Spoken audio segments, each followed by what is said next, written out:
Assalamualaikum warahmatullahi wabarakatuh. Halo semuanya, perkenalkan nama saya Lala Aprilia dari Prodi Pendidikan Administrasi Perkantoran, Fakultas Ekonomi Universitas Negeri Jakarta.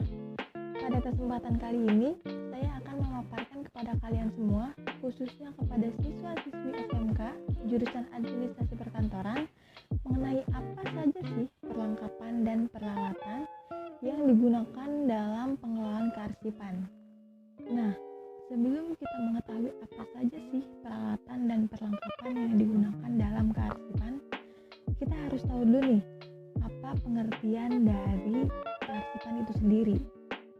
Jadi, kearsipan merupakan rangkaian kegiatan yang berhubungan dengan pengelolaan arsip, mulai dari penerimaan hingga pemusnahan yang bertujuan untuk menjaga keselamatan arsip sebagai bahan pertanggungjawaban mengenai proses perencanaan, pelaksanaan, hingga penyelenggaraan suatu organisasi.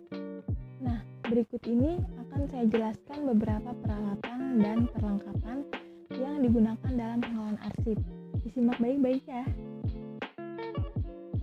Peralatan kearsipan adalah barang-barang yang dapat digunakan dalam kegiatan kearsipan dengan jangka waktu relatif lama dan mengalami penyusutan. Sedangkan perlengkapan kearsipan adalah segala sesuatu yang digunakan untuk melengkapi peralatan kearsipan.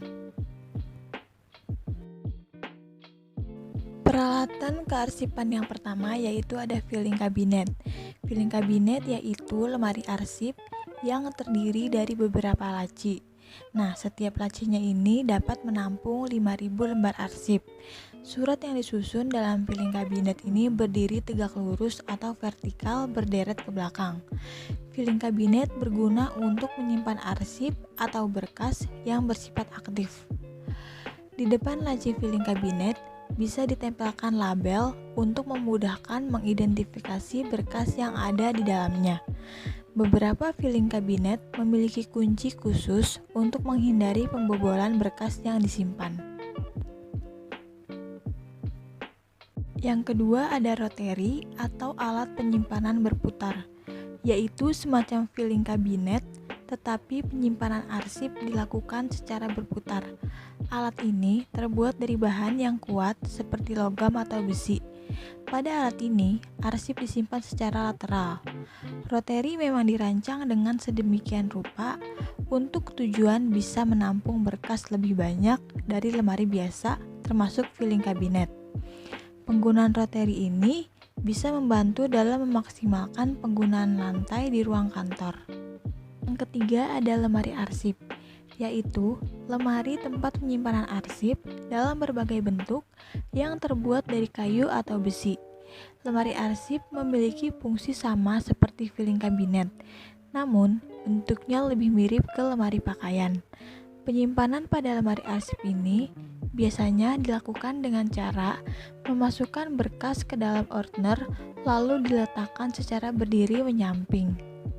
Yang keempat ada rak arsip, yaitu lemari tanpa pintu tempat menyimpan arsip yang disusun secara lateral. Arsip yang ingin disimpan di rak terlebih dahulu dimasukkan ke dalam ordner atau kotak arsip sesuai dengan pengelompokan.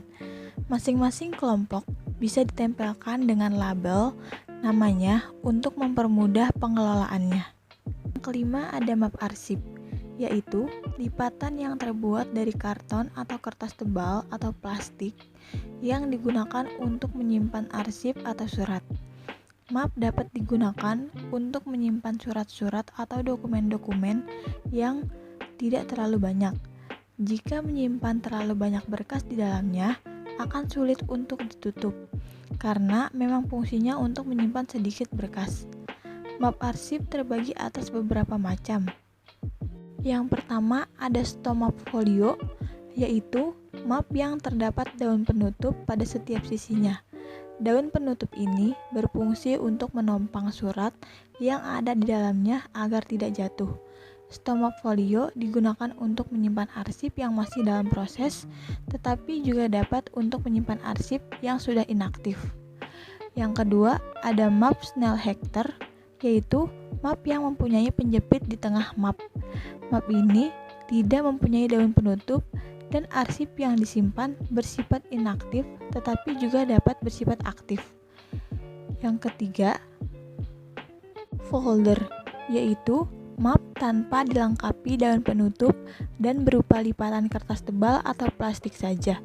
Map ini fungsinya untuk menyimpan arsip yang selanjutnya akan dimasukkan ke dalam kotak arsip secara vertikal. Map ini juga mempunyai tab, yaitu bagian yang menonjol pada posisi atas untuk menuliskan judul tentang arsip yang ada di dalam folder tersebut.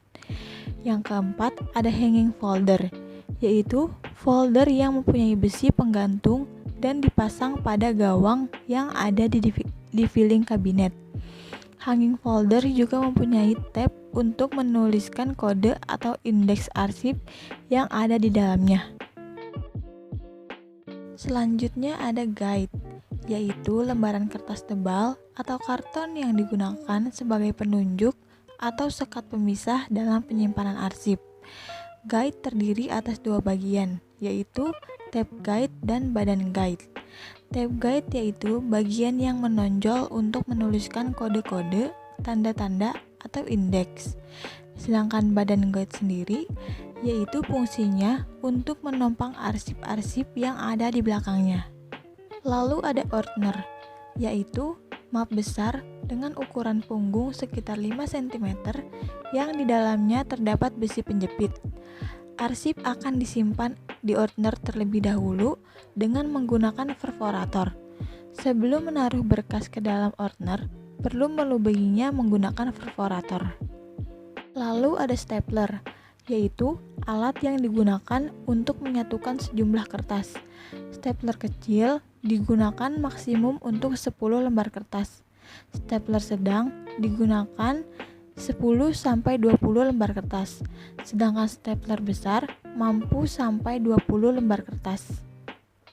Nah, selanjutnya ada perforator, yaitu alat yang digunakan untuk melubangi kertas. Alat ini penting dalam peralatan kearsipan, karena dibutuhkan ketika ingin memasukkan kertas ke dalam ordner. Lubang yang dibuat perforator biasanya memiliki diameter 5 mm.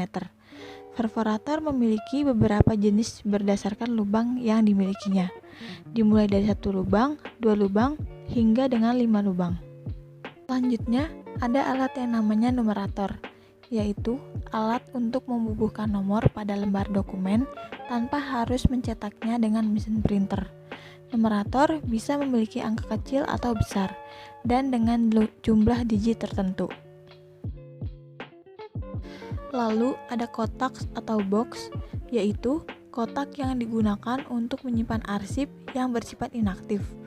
Selanjutnya ada alat sortir, yaitu alat yang digunakan untuk memisahkan surat atau warkat yang diterima, diproses, dikirimkan, dan disimpan ke dalam folder masing-masing. Selanjutnya ada label, yaitu alat yang digunakan untuk memberi judul pada map atau folder guide. Particular file adalah alat semacam kotak yang terbuat dari kayu atau besi untuk menyimpan arsip berbentuk kecil seperti lembar pinjam arsip, kartu kendali yang memiliki jatuh tempo. Lalu ada kardex atau card index adalah alat yang digunakan untuk menyimpan kartu indeks dengan menggunakan laci-laci yang dapat ditarik keluar memanjang. Di dalam kardex terdapat semacam kantong plastik tempat menyimpan kartu indeks. Lalu ada rak atau laci kartu, yaitu laci-laci yang disusun secara teratur dalam rak untuk menyimpan kartu ukuran kecil yang disusun secara vertikal. Lalu ada penyimpanan khusus, yaitu alat yang digunakan untuk menyimpan arsip dalam bentuk yang khusus seperti flash disk, CD, kaset, dan lain-lain. Nah, selain peralatan-peralatan yang digunakan dalam kearsipan, ada juga yang namanya perlengkapan kearsipan. Perlengkapan kearsipan adalah bahan-bahan pendukung yang digunakan dalam kegiatan kearsipan, yang biasanya merupakan bahan-bahan yang tidak tahan lama atau penggunaannya relatif singkat. Artinya, bahan-bahan ini selalu disediakan secara terus-menerus. Yang pertama ada kartu indeks. Kartu indeks yaitu kartu yang berisi identitas suatu arsip atau warkat yang disimpan. Gunanya sebagai alat bantu untuk menemukan arsip. Kartu indeks dapat dibuat dengan ukuran 12,5 kali 7,5. Kartu indeks hanya digunakan dengan sistem penyimpanan subjek, tanggal, wilayah, dan nomor. Kedua, yaitu kartu tunjuk silang, yaitu kartu untuk membantu menemukan arsip selain kartu indeks. Yang ketiga, yaitu ada lembar pinjam arsip, yaitu lembaran atau formulir yang digunakan untuk mencatat setiap peminjaman arsip. Lembar pinjam arsip dibuat 3 lembar, yaitu lembar 1 untuk ditempatkan pada tempat peminjaman arsip, lembar 2 untuk meminjam arsip sebagai bukti peminjaman, lembar 3 untuk petugas arsip yang disimpan pada tickler file sebagai bahan ingatan. Selanjutnya ada map pengganti, yaitu map yang digunakan untuk menggantikan surat-surat yang dipinjam sekaligus dengan mapnya. Dan yang terakhir ada buku arsip, yaitu buku yang digunakan untuk mencatat penyimpanan arsip. Mungkin hanya itu yang dapat saya sampaikan. Jika ada yang kurang atau ada salah-salah kata, saya mohon maaf. Sekian dari saya. Wallahul muwaffiq ila aqwamit thoriq. Wassalamualaikum warahmatullahi wabarakatuh.